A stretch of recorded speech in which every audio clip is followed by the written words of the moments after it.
Bismillahirrahmanirrahim. Assalamualaikum warahmatullahi wabarakatuh. Masih dalam topik Ramadan. InsyaAllah kita akan bicara tentang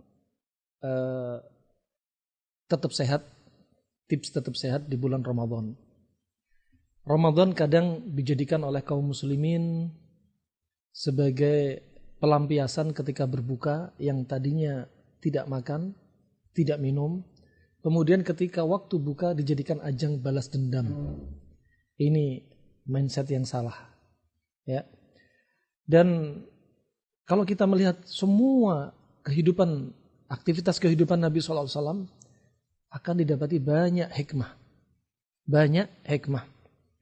Kita ingin lalui beberapa hadis Nabi SAW terkait dengan buka puasa.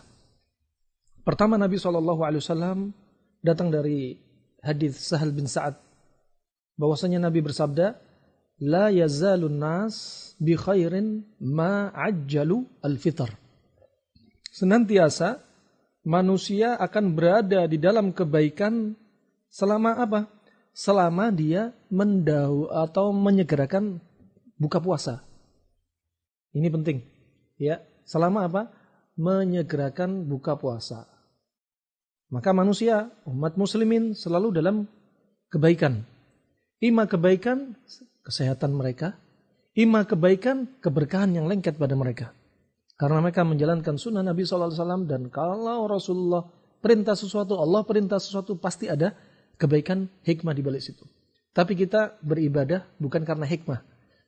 Murni karena menjalankan perintahnya. Adapun hikmah hanya mengikuti dari perintah Allah dan Rasulnya Sallallahu Alaihi Wasallam.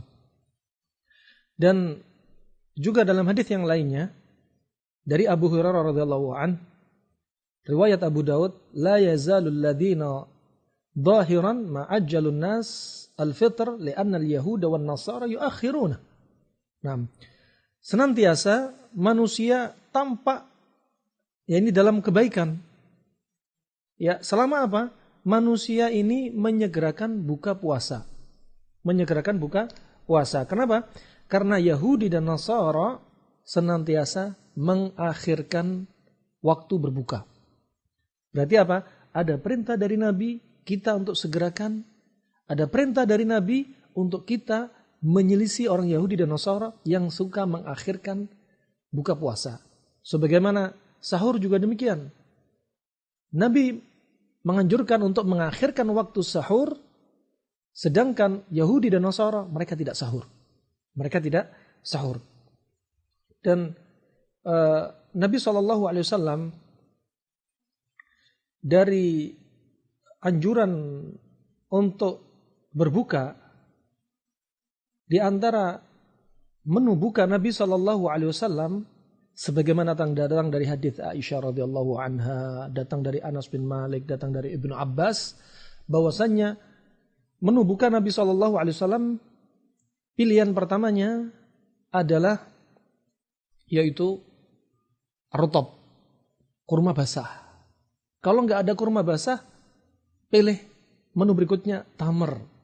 Kalau nggak ada dua-duanya, apa? Hasahasawatin minal ma', dengan air. Di sini ada beberapa faedah. Faedah latifah kata Syekh Ibnu Utsaimin rahimahullah. Pertama, ketika berbuka, bukanya dengan kurma basah.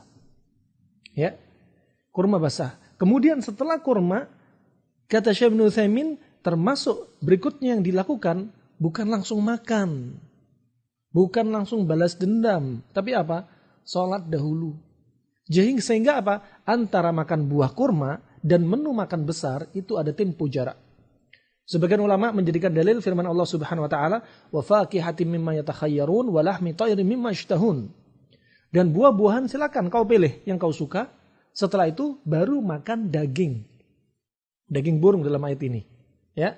Karena walahmi, huruf waw di sini dalam bahasa Arab yufidu al-muhla, memberikan jarak tempo. Sehingga antara makan buah dan daging dikasih tempo. Antara kurma dengan menu makanan berikutnya dipisah oleh sholat dalam hal buka puasa. Ya, adapun Imam Al-Khattabi mengatakan ini tidak menunjukkan sunnah. Alhasil dari sisi kesehatan memberikan manfaat. Antara buah, biar buah dicerna dahulu di lambung, kemudian tidak langsung makan besar, kemudian sholat, Ya, setelah sholat baru makan besar. Subhanallah. Ya, ini faedah yang disebutkan Syekh Ibnu Utsaimin rahimahullah. Kemudian kenapa dipilih kurma?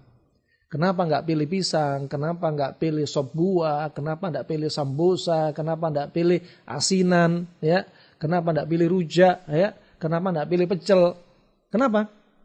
Disebutkan pula dari disiplin ilmu kedokteran yang lainnya bahwasannya ketika perut kosong sebagaimana sahur pilihan Nabi kurma. Ya. Kemudian ketika buka pilihan Nabi kurma. Kenapa? Ketika perut kosong yang puasa untuk di negeri kita itu sekitar 12 jam sampai 14 jam. Jadi jadwal detox ketika orang tidak puasa antara jam 4 pagi sampai jam 12 siang. Adapun ketika puasa jadwal detox adalah ketika azan ya, sampai waktu maghrib. Jadi waktunya detoxnya lebih panjang. 12 jam atau 14 jam. Kemudian ketika perut kosong, yang paling bagus untuk liver dan limpa adalah yang manis-manis. Dan Nabi memilih kurma. Kurma adalah buah yang paling manis. Buah yang paling lengkap vitaminnya, 2 vitamin yang dikecualikan tidak ada. Dan buah yang tinggi kalori, 3 biji sama dengan kalori 3 biji pada kurma sama dengan 1 piring nasi. Masya Allah. Ya. Kemudian di sini kenapa pilih kurma? Kenapa buka tidak pertama langsung makan kambing, makan ayam? Ya, karena ketika makan makanan yang berat seperti ini, di liver akan dicerna butuh waktu 4 jam. Jadi baru azan kemudian makan daging. Coba bayangkan, Anda sholat maghrib, apa yang terjadi? Badan masih lemes karena kalori belum disebarkan, butuh 4 jam. Coba kalau kurma 15 menit, 10 menit liver sudah mencerna, selesai, disebarkan tenaganya. Anda sholat maghrib sudah bertenaga. Masya Allah. Faidah. Ya, tapi ingat, jangan sampai ada yang bilang sunnahnya berbuka makan manis-manis. Bukan, tetap kurma. Dan kurma yang paling manis. Ya, jangan sampai salah paham. Kalau bilang sunnahnya makan manis-manis, ya nanti bukanya permen pertama. Ya, nah itu ya ikhwani wa akhwati fillah di antara hikmahnya. Di antara hikmahnya. Kemudian untuk masalah bukanya, nanti kapan dilakukan waktu terbaiknya? Setelah sholat maghrib. Kurma sudah selesai turun, dicerna, kemudian silahkan makan.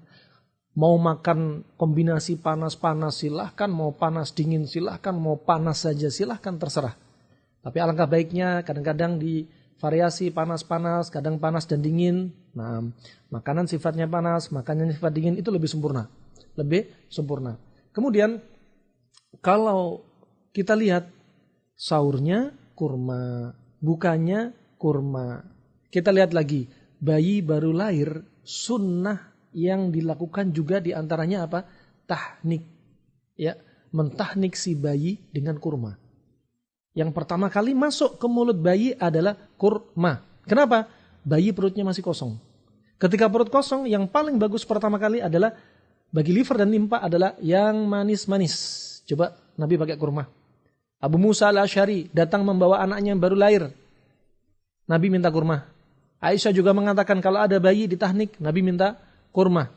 Kemudian kata Syekh Ibnu Utsaimin rahimahullah, kalau sudah bayi baru lahir terlanjur diberi air susu ibu. Yang mana air susu ibu ini ya, dari testimoni ibu-ibu ya, rasanya condong ada asinnya. Sedangkan kurma manis.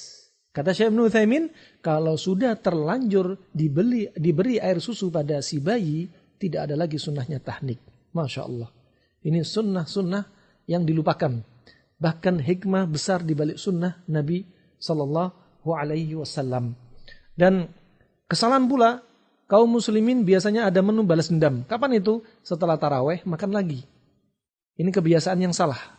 Ya. Jam 8 ke atas, jam 9, jam 10 ke atas sampai jam 4 pencernaan kita istirahat. Ya. Kalaupun mau makan bukan haram, bukan makruh, silahkan. Sesekali mau makan kolak jam 10, sesekali disambi ini, silahkan. Tapi hukum asalnya kalau Anda tidak praktekkan hal ini, yaitu menjadikan rutinitas, makan di atas jam 9, di atas jam 10, ya alangkah lebih baiknya apa? Dijadikan hobi Anda makan malam, bukan rutinitas, ya, bukan rutinitas, karena jadwal istirahat dari organ pencernaan, ya. Dan perlu diketahui hikmahnya dari Allah Subhanahu wa taala kenapa didulukan sahur. Pertama, setelah kita lihat faedahnya yaitu menjalankan sunnah Nabi. Kedua, mengingkari perbuatan orang Yahudi dan Nasara yang mengakhirkan waktu sahur, yang biasanya ketika muncul bintang mulai waktu mendekati Isya mereka baru sahur, ya. Mereka baru sahur. Dan hikmah berikutnya bahwasannya agar hikmahnya tidak menambah waktu siang, waktu puasa, sehingga tidak membahayakan organ tubuh kita. Coba kalau waktu sahur ditunda, waktu buka ditunda, apa efeknya? Di antara efeknya, apa yang terjadi? Tubuh akan mengambil kalori dari protein-protein di otot kita. Sehingga apa?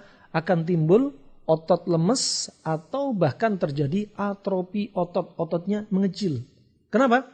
Karena sudah jam-jam 12 jam, 14 jam, ya. Dia apa? Sudah waktunya buka, ternyata diakhirkan waktu sahur. Sehingga apa? Menimbulkan efek di antaranya dari sisi kesehatan, ya, juga dari sisi dia menyamai Yahudi dan Nasara. Yahudi dan Nasara. Dan kita diperintahkan sebagaimana disebutkan Ibnu Qayyim untuk menyelisih 5 hal. Enggak boleh nyamain 5 hal ini. Enggak boleh seorang muslim menyamai orang Yahudi dan Nasara. Ya, orang-orang kafir enggak boleh. Seorang muslim laki-laki menyerupai wanita, wanita menyerupai laki-laki. Tidak boleh seorang laki-laki menyerupai hewan, ya. Tidak boleh seorang laki-laki menyerupai kebiasaan orang-orang fasik, fajir. Naam. Ini saja, semoga bermanfaat untuk Islam wal muslimin. Dan semoga Anda semua tetap dalam keadaan puasa dan Anda sehat. Barakallahu fikum. Wabillahi taufiq wal hidayah. Subhanakallahumma bihamdik asyhadu an la ilaha illa anta astaghfiruka wa atubu ilaik. Wassalamualaikum warahmatullahi wabarakatuh.